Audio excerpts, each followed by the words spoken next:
Today I'm going to be ballasting a length of siding. I'm going to be using different products which include Chuck's Bluestone Ballast, which is an Australian product, and the more familiar Woodland Scenics Fine Ballast. I shall be using fine grey blend, I shall be using fine brown, and I shall also be using a scatter of small coal chippings, because this is a siding and it was used by steam locomotives. So the first thing that I do is just to lay a rough base of the coarser bluestone ballast, like so. I'm leaving that spot there because that dot marks the position of a future signal post. Just at the moment I don't want to ballast over that. I will leave that until I am ready to fit the signal.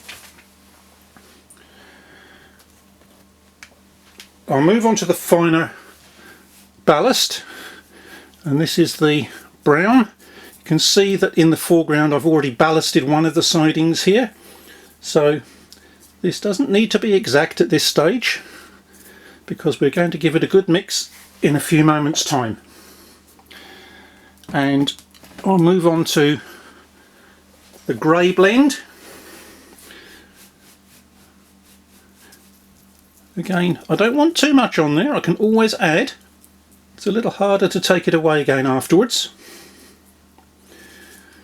Just scatter it on there a little bit randomly. And finally, I'll just add a shake or two of the coal. This is a running line. It's a siding, but it's linked to the main line rather than a dead end. So whilst locomotives will have stood there and awaited a clear signal, they won't have shed too much of their fire or their ash there. And in more recent times, they won't have dropped too much oil. That's the basis of laying the ballast, and I now take my trusty 1-inch paintbrush and start to spread it out. I know a lot of modelers are very wary of doing this. Some find it frustrating.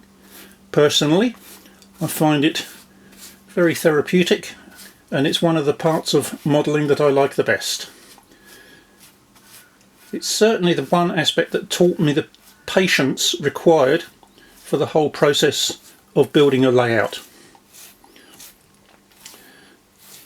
So you can see as the brush works up and down the shaken ballast, it's getting a bit of a mix up, and we'll just tamp it down a little bit away from the sleepers.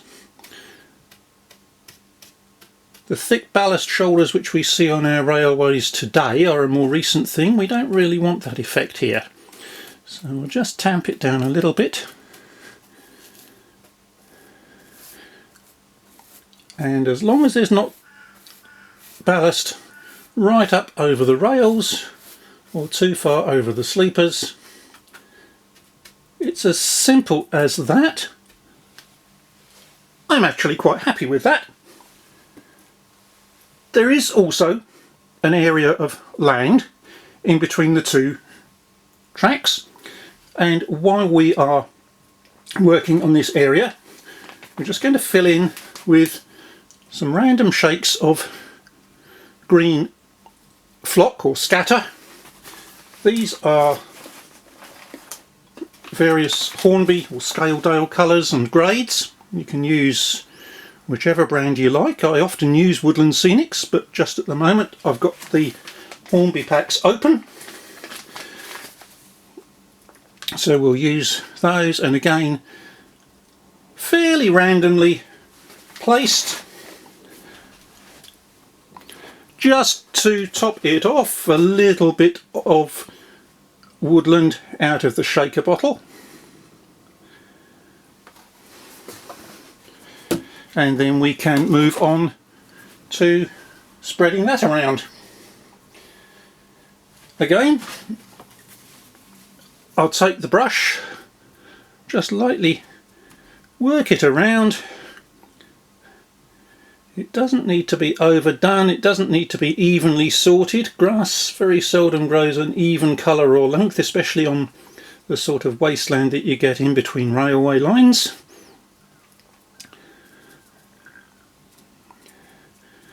So there we go.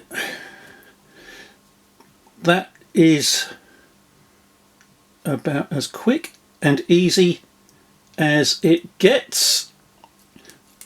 Just tap the excess off the brush and you can see that by tapping the excess I've got a nice little scatter of various shades of green. If I wanted to add a little bit more effect in there, I can scatter some coal, again quite thinly, but again typically on a steam railway you would get such things.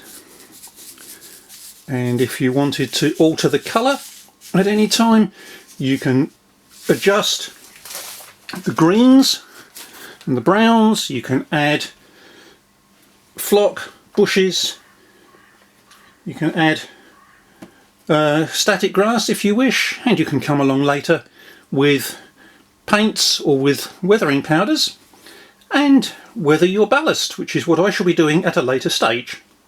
However, the next stage in this process is to fix it all down. This is done with a spray of wet water.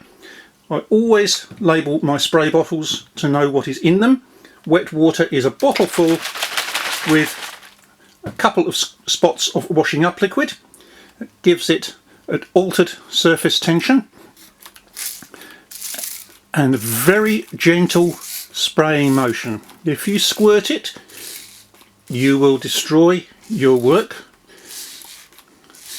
Just a very gentle spraying motion with a sweeping action. You see that that settles the ballast and the greenery. Because this has the washing up liquid in, it will help conduct the water through to the bottom of the ballast. It will also prepare us for the next stage.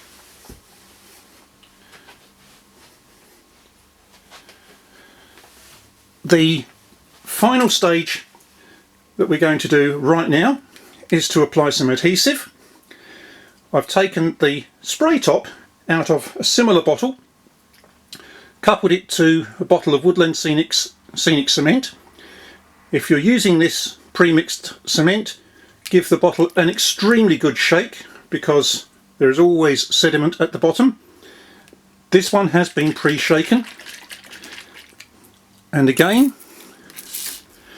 with a sweeping action we just apply the adhesive, which is approximately 50-50 PVA water mix, and you can mix your own if you like. It's a cheaper way of doing it. The boards over the back there, the pieces of card, are just to prevent overspray, not part of the scenery. So I'm giving it a good wetting.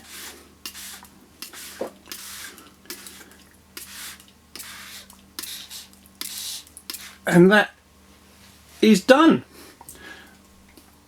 I will give that 3 days to go off properly.